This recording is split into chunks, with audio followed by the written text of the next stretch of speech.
Il utilisait un tabouret comme volant, imaginant qu'il conduisait une voiture de course. Après avoir pratiqué ainsi pendant 5 ans, il est finalement allé passer son permis de conduire, mais l'instructeur lui a compliqué la tâche. L'homme lui a dit de bien s'asseoir.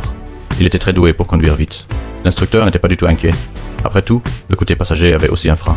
Mais l'homme l'a prévenu de ne pas appuyer sur le frein, car lorsque la voiture est proche de sa limite, freiner briserait l'équilibre dynamique de la voiture. Son professionnalisme a instantanément rendu l'examinateur nerveux. L'examinateur a immédiatement attaché sa ceinture de sécurité, mais au moment où l'homme a appuyé sur l'accélérateur, le capot s'est envolé immédiatement et le moteur a été détruit sur le coup. L'instructeur a immédiatement annulé son examen, mais l'homme ne voulait pas abandonner.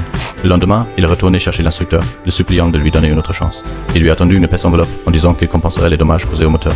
L'examinateur a soupçonné l'enveloppe et a découvert qu'il y avait assez d'argent pour réparer le moteur 2 fois, alors il a décidé de lui donner une autre chance. Cette fois, l'homme était extrêmement calme. Il maniait la voiture avec dextérité, manœuvrant agilement sur la route, si vite qu'il semblait voler en basse altitude. Il a rapidement terminé toutes les épreuves.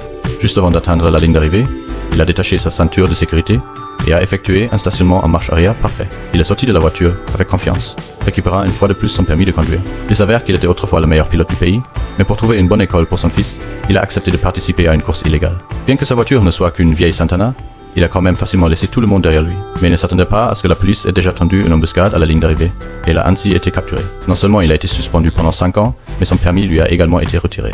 Pour subvenir aux besoins de sa famille, il n'a pu que vendre du riz frit sur un marché nocturne. Désormais en surpoids, il a remis sa combinaison de pilote, mais son fils pensait qu'il ressemblait davantage à un livreur. À ce moment-là, la sonnette a retenti. Sa commande était arrivée. Après 5 longues années, il avait hâte de retourner sur la piste. Mais juste au moment où il allait entrer dans le hall de l'association de course, l'alarme de sécurité a sonné.